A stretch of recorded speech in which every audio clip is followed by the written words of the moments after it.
there is no forgiveness unless it is within self. Most certainly. You don't have it to give anyone. So what are you giving them? Yeah, you're not giving them. You can't not give them what you cannot have, or what is not within you, what you have not constructed.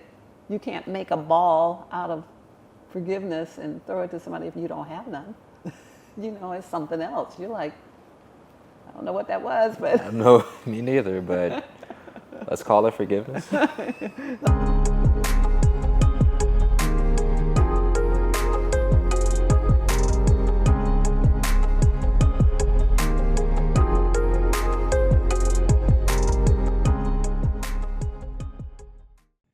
Guilt is the subconscious belief that we have to punish ourselves. So many of us deal with guilt day in and day out. We allow what others think of us to dictate how we feel. Worse yet, we punish ourselves for things that we should not even think about twice. So how do you alleviate guilt or get rid of it altogether? Self-love. When you love yourself, so much goes away. You forgive yourself because you know you tried your best. You forgive yourself because you know you're in alignment in your mind, heart, and gut. And most importantly, the divine has forgiven you. It's only you that's causing the problem. Never respond to guilting. Guilting is a manipulation tactic used by the guilty. If people don't want to communicate like adults and be honest and vulnerable and say, this is affecting me in this way, then that is a them issue. That is a them issue. When you hold your boundary, you retain your innocence, and you also set a standard. And that standard is, in order to be a part of my life, I require healthy, honest, confident communication. And if that does not work for you, go and be dysfunctional with somebody else. Not on my time. Welcome to Call for the Truth. I'm LaOta of the Sun, and this is Tarvars of the Sun, and today we're going to be talking about guilt and some tangential extensions to that, like punishment. All right. Tarvars, would you call for the truth for our audience and I today? Most certainly. We encourage you all tuning in to join us in the call for the truth. Should we call forth the frequency of truth to come forward? Should we call to see the truth in all that we see? Should we call to hear the truth in all that we hear? Should we call to speak the truth in all that we say, calling forth the courage to speak the truth? Should we call forth nothing less than the truth to come forward into our experience? So guilt, self-punishment, and all the tangential factors. I think this is so relatable. I think about growing up. I used to be super guilt-ridden. Not no more. Not no more. I learned, but it's such a thing. Yes. Our entire society supports it. We were talking about how this is a worldwide phenomenon. Yes. We were talking about in the Middle East, Middle Eastern mothers using guilt as a weapon, and everyone's exposed Spanish to mothers it. and South American mothers and black mothers. All the mothers using in the feminine, which I think that's going to be an interesting dialogue to see why the feminine has been leaned into it and using it for power in this masculine, patriarchal dominant society as well. But where would you like to start with this? Well, why don't we talk a little bit about that aspect, the idea that often guilt is used by religions. It's created by humanity. This is not part of creation. There were no guilty leaves made where you suck the leaf and then you become guilty. It's not like that. This is definitely a construct that's been created by man to keep people in line and make them feel bad and drop in frequency and be low vibrational if they don't do whatever the desired thing is. Yes. So that's a real reality. And so we've all been exposed to this level in our culture and in our cultivation of growing up, of different levels that come in through community, through the consciousness of whatever groups that we're attached to, through our tribes, so to say. However, often we see this tool being used, this man-made tool being used by those who can't outwardly express authority. Ooh. So if you can't outwardly That say, part. get up and go over there, we may say, you know, if you wanted me to feel good, You'd get up and go over there. I do want her to feel good, I guess. I don't want to feel bad now. so this has been, it's an unfortunate worldwide man-made punishing experience that we all have been exposed to, whether we participate in it or not. And we see it even with little children. They're like, I'm going to lay on the floor and cry and scream and act out if you don't do what I want. I think that says a lot, that they don't even have to be here too long. It's just the field. And through osmosis, they see this is the way, and they don't know how to say, it would be nice to give me some food, or else I'm going to feel bad. No, I'm going to cry. I'm going to do it in my own way, and it's still the frequency, the same frequency broadcasted with guilt. I think it begins as a natural impulse. When I was shocked and surprised when I was in Europe and raising my own children, and I saw how some of the people in the community I lived in Antwerp, how they handled children was so different than the way Americans handle children. So I'd be in a store shopping and I'd see a woman with maybe 1 or 2 children in a stroller. The children would be crying and she would be paying no attention whatsoever, even though she knew they were fine. You could tell they were clean, they were not having an emergency, but she had determined that whatever it was, whether it was nap time or whatever it was, she was making sure that she did not give in to their behavior to force her to then do what they wanted to do. So, and I would sometimes be in a store and I'd be kind of amazed that the child might cry for 30 minutes or 20 minutes, or it seemed like it. Maybe it wasn't. Yeah, I think it was just Maybe the it was dilation of time. It's like, it was when is it possible. in? But I noticed that that was a way in which I had never really seen that as a strategy. You know, just don't focus on them. Don't look at them. Don't, you know, let them experience what they're experiencing if you know they're okay. And I had never seen that before, and I thought that was unusual. But when a child's having a tantrum or something like that, what really is going on? It's really the same thing, whether they're in a store in a stroller, or whether they're on the floor, or whether it's your girlfriend and you won't buy her a diamond ring, or you know. Just watch her cry and throw the tantrum. The idea being that guilt is used and weaponized. It's already a weapon, but it has been weaponized globally through children, people in the office, people in office situations, work situations, people in relationships, where you're made to feel guilty if you won't do or don't want to do a thing.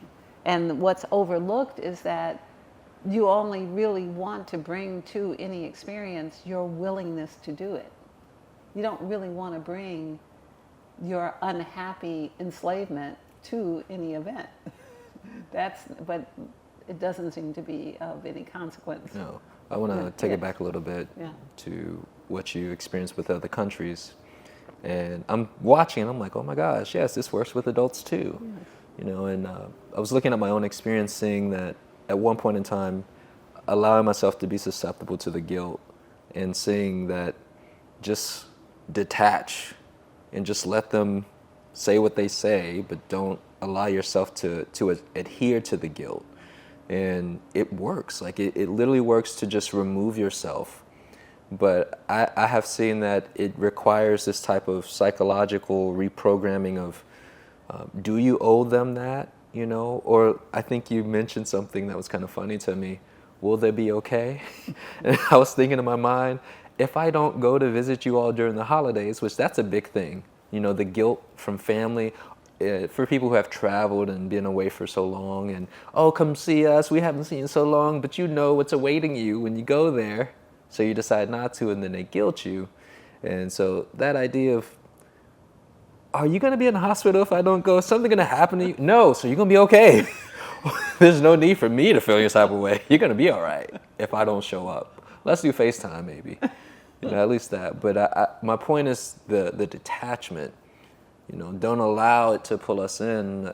Again, it seems like an early solution in our conversation. And it really is. I mean, when we think of it from our childhood and whatever antics we all had in our individual childhood, and depending on how the adults in our experience handled us, when I saw that particular thing when I lived abroad, it registered in my mind that if I know everything's okay and I'm the adult who knows the most, then, and I'm sure everything's okay, then it's all right if they express whatever willingness they have to voice their disagreement with it while we grow together in understanding each other. So anyone who's raised children probably is aware of that, but I do see children learn how early to weaponize and manipulate, and then we see they grow up to be adults who weaponize and manipulate people into, I want you to do what I want you to do with no concern about whether you are free and happy and willing to do it. I'm not I'm not interested in making you free. I'm interested in making you do what I want you to do. So one of the things that I see is that when the person acquiesces and takes action based upon the guilt, the receiver of this, where they think that, oh, I'm getting what I want, I see that they're living this false reality because you don't have a willing, like truly, authentically willing participant. You have somebody who begrudgingly is doing, oh, I guess I gotta, so you're not getting the true expression of what could be. You're getting essentially a false reality. Well, even the true believers, even the ones who like, oh, it's good to be guilty. I need to be guilty if I don't go see my grandmother. I need to feel guilty if I don't do what my friend wants me to do. I should feel guilty if I drive and they have to walk. Whatever the thing is, the reality is that if you keep yourself in the frequency of not moving forward, not joyfully giving of the clarity of your own heart and soul, you diminish yourself. And if you allow someone to cultivate you in that way, then now you're a true believer in this idea of staying low vibrational, where you don't experience what it is that freedom might give you. I want to share I see it visually, and how the guilt and self-punishment is so tangential. It's like almost instantaneously when you drop into the guilt, the self-punishment is the fries that comes with the order, right? Yeah, and then that's so like, good. That's so good. When you're talking about the person driving, or like the reoccurring thoughts, it's like the whipping yourself. Like the person maybe they stopped their projection, but your acceptance of the guilt, and then automatically moving into self-punishment, you keep it going. Yes. You keep it going, and then I could see the diminishment. It's a self-perpetuating, self-containing motion that has not only does it have the low frequency, you get that part. Then the person feels that they either accept that they are obligated to then do what another person wants beyond their own desire, and then at the same time, then you are diminished because you're not being true to what your own desire is. Because it's not guilt if you want to go do the thing. Then it's like, I want to come visit you at Christmas. I want to, but if you have not inspired me to want to come and visit you at Christmas, or I'm not inspired to go talk to you because every time I talk to you, it's unpleasant, then, and I'm doing it now because I believe it is my duty to do so, but there is no joy or happiness in it, you punish yourself. You have just lost time that you will never get back again. You have just accepted one more level of enslavement and imprisonment that you didn't have to accept. And I often find that the need to make someone feel guilty, like they should feel bad for what they're doing, that need has everything to do with wanting to have authority over someone and not having a legitimate or highly vibrational way in which to make that happen. Like you can have authority over someone's process of elevation by making them free. Like, let me just give you some time in the studio where you can do whatever you want. That's an authority move. I want to speak to this idea of releasing the guilt and projection thereof on people and how it's freeing, because I saw within my own experience, I was projecting upon another that they need to feel bad because they won't do a certain thing. And it's really a retardation or regression, because you think you're going to get the outcome you want, but you're making more of the negativity. It's less and less of a potentiality for them to do it through the inspiration, right? And I saw when I pulled back, instead of like dropping that negative energy, the potentiality of the person blossomed, and they began to do certain things that were, so to say, desirable, that I wanted to experience within the dynamic of the relationship. No, it's not to say, I see the freedom. Yeah, it's not to say that everybody will do the desirable. True. Thing, but then you're also free to step off. Yeah. You're also free to, you know what, this is not feeling good. I think I'll do something else. So the whole idea of this weaponized construct that's so pervasive and so effective, and that even children are doing it. There seems to be some impetus that once it grows, it shows itself naturally, but then it becomes a distortion, where then it becomes a tool and weaponized against others. But the reality is that when you participate in that dynamic, you lose.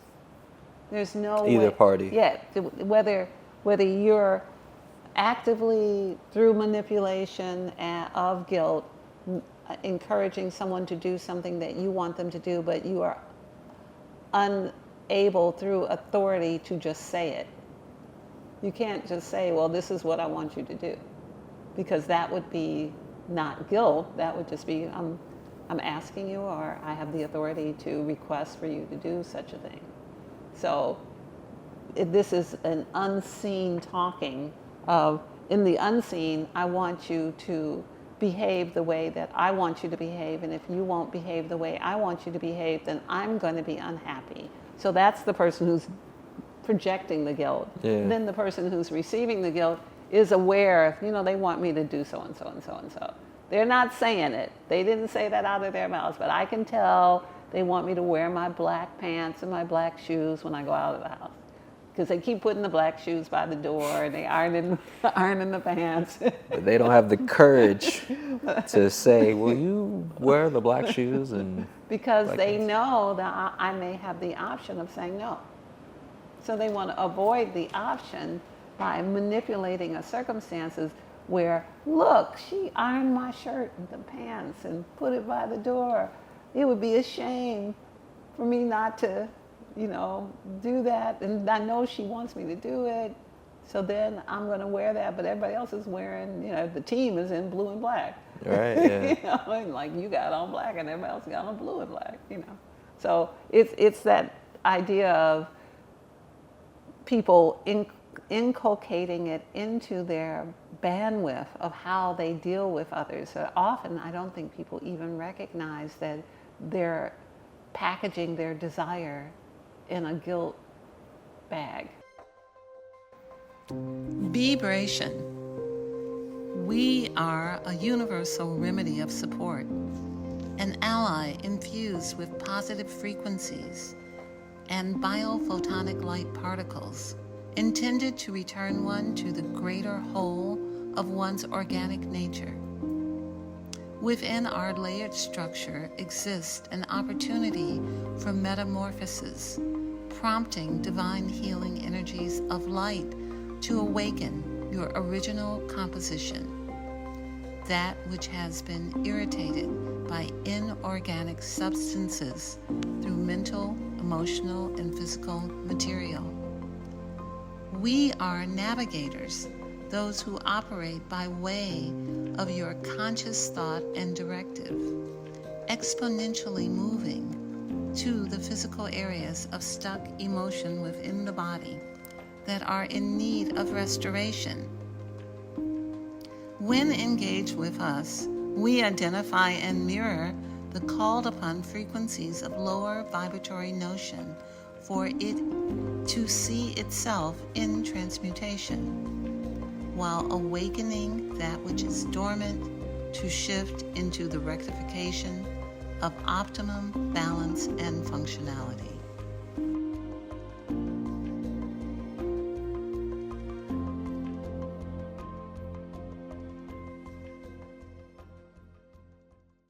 I don't think so. I think it's Yeah. so normalized and we're numb to it. And earlier in the conversation, you were sharing the different aspects of society that produces this type of behavior, and it's everywhere. That's almost all we know in terms of creating a false sense of power within our dynamics of our Yes. relationships. And I've often seen it, not just with, as a woman, I've often seen women do it who lack authority in the household. So they'll do things as relates to, well, you know, dinner can't be served until daddy's here. And so everybody has to sit, and then daddy has the weight of he has to be home or everyone is going to be hungry.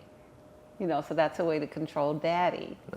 You know? Daddy, go ahead, be late. I'm gonna be sneaking food. Mama, I don't know.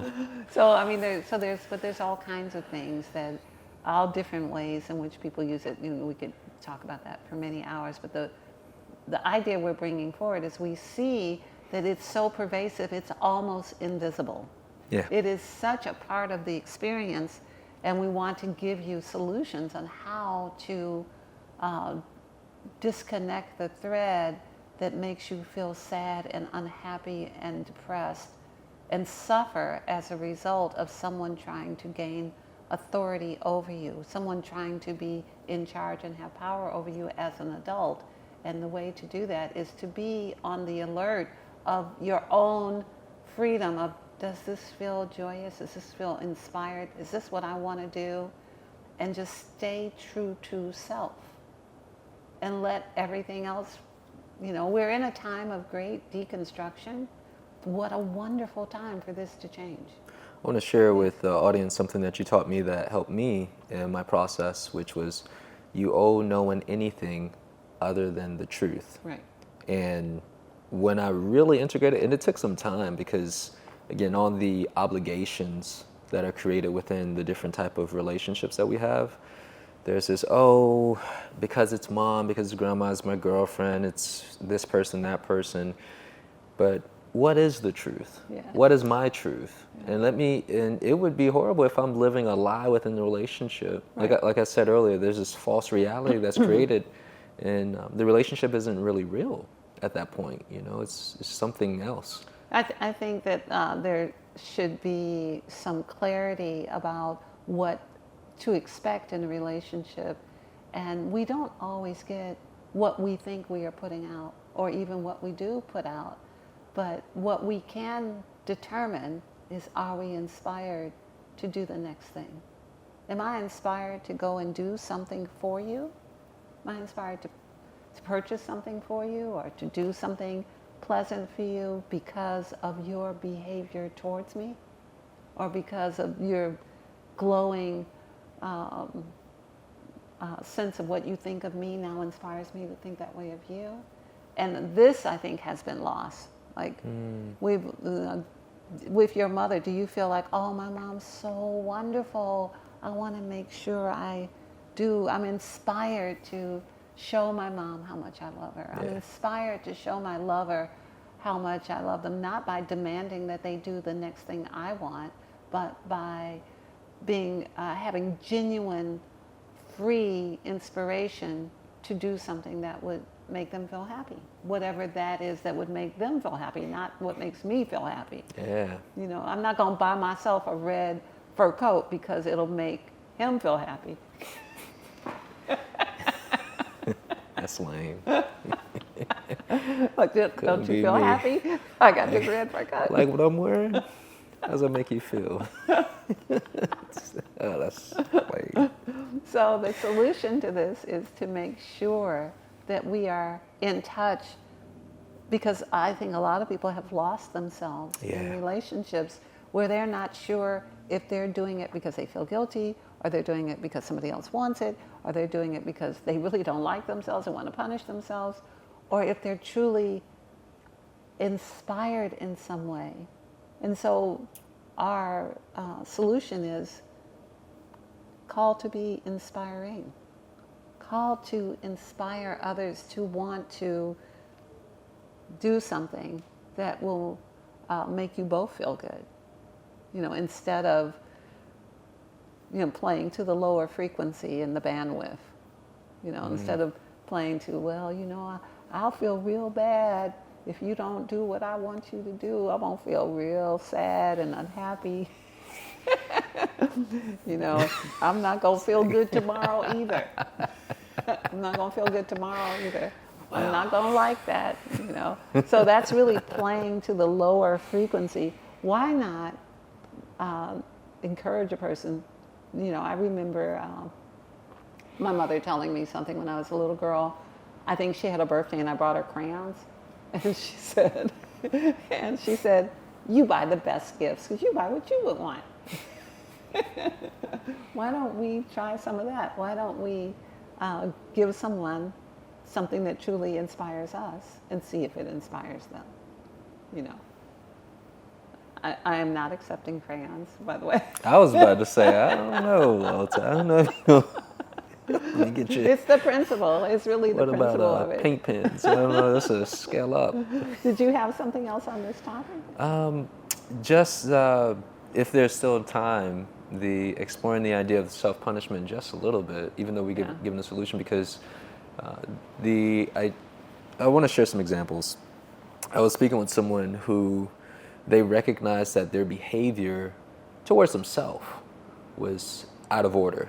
And every time they're in the presence of another who is based upon the context of what is correct, they're forced to see themselves.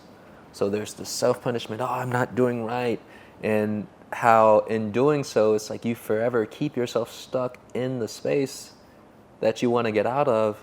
So would you speak to this idea of the self-imposed punishment and the need for forgiveness for self, especially in a society where we're taught to forgive others, but not taught to forgive ourselves for what we've done? Well, even that's kind of a misunderstanding of, you know, we are our other selves. We are all one thing and everyone is connected. And so theoretically, you know, we want to forgive others, but their understanding must be that there is no forgiveness unless it is within self. Most certainly. You don't have it to give anyone. So what are you giving them? Yeah, you're not giving them. You can't not give them what you cannot have, or what is not within you, what you have not constructed. You can't make a ball out of forgiveness and throw it to somebody if you don't have none. You know, it's something else. You're like, I don't know what that was, but No, me neither. But let's call it forgiveness. Let's call it me being virtuous. I'm being virtuous. I think this is what we're supposed to do, so I'm going to give you some of what we're supposed to do. I'm going to ball it up and I'm going to toss it your way. But the whole idea, you cannot give someone that which you do not have. You know, it's not possible. We do need to forgive ourselves and move on. When we see children and they fall and they hurt themselves and are learning to walk, they just get up and forget about it and keep walking. They're not remembering when they're 10, like, remember that time when I was 2 and I fell down? They're not remembering. I can't walk no more. That one moment, it just messed me up for life. Yeah, let us be like the little children. Let us let go of our small traumas so that we can be free, so that we're not imprisoned by punishment. We're not imprisoned by self-punishment. How do people let go of it? Because, you know, some people be like, but I can't. It's just, I feel this way. Like, what? Because it's really like that for people. It is, and I get calls from people who are like tossing and turning on their pillows at night, and they won't let go. Mostly that's in the solar plexus. Mostly that's very concerned about what other people think, and so concerned and so cultivated in that direction that they feel imprisoned and they make themselves sick because someone had a thought or said a thing or looked at them a certain way, or they perceived a thought, or maybe they were telepathic and actually got a real thought, but they were diminished by it, damaged by it. And the idea that you give that much power to another, that you let them damage you over and over and over again, is we should have the thought that, do we want to arm a person so, get their gun loaded up with bullets so they can shoot us? I must say, that feels like a powerful perception of reality to have, because we are not looking, as humans, we're not seeing it that way. Like, I have just given them ammunition. Yes. Oh, that's... Like, I care so much about what the person behind me at the restaurant thinks of me that I'm going to feel bad and toss and turn all night tonight. Yeah. Like, how much power did I just give them? Yeah, And you like become a generator for them. You become a generator, and then how much did you lose? You didn't even get any sleep. You're going to lose the next day. You're going to keep losing every time you think about it. Why are we positioning ourselves to arm the one who will then become our assassin? Wow, yeah. So, but it's really mostly this idea of caring so much about what others, how they perceive us. And that comes from not having a perception of self that is bigger than the worst thing another person can think of you. Like, did you treat your mother nice? Did you take care of your little brother? Did you do a kind act? Do the things. The remedy and the antidote is do the things that make you proud of you. Do the things that make you courageous. Do the things that make you happy and proud of yourself as a human being, and that will offset what somebody in the restaurant thinks about what your outfit looks like. Yeah, be like, oh, I know I'm great. Let me pull out the receipts. That one day back in October, this other time in February, throughout the summer, yeah. I mean, you can even do it in a quiet way. You can be on the highway, and I see you do it on the highway, and you're like so cheerful with no matter what the other drivers are doing. You're like, oh, I see that you must be in a hurry. Let me just move over here. Yeah, this person must really have to use the restroom right now. Do what you got to do. And so even those kind of kindnesses where you're not sending hate to another person, be generous of spirit, and that counts. It's in the bucket. You can say, I am built of all of the times I have been generous of spirit. So what I am made of is not hurt by someone's negative response to me. If they don't like the way I look, I can live with that. It's okay, because I got this whole bucket of kindnesses and benefits that I have given all the people in my life, and I'm making a point of doing it. That fortifies you so you're not cracked open like an egg, like Humpty Dumpty, falling off the wall because someone says, I don't like what you said. I think you're too skinny, or I think you're too fat, or I don't like the way you look. I'm like, okay. Shoulder shrug. Yeah, absolutely. And it's the same with the guilt and the punishment, is know who you are, and you won't accept the guilt. You won't accept the punishment that is not yours. And doing kind acts and in being gracious to the rest of humanity, you erase whatever there was there, that the way you used to be, you can erase that. It's just because you have done a thing does not mean that you can never undo the thing.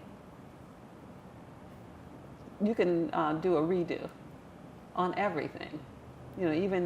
Even what you say right now, you can go back 15 minutes later and change the frequency of it so that it's more what you want to say.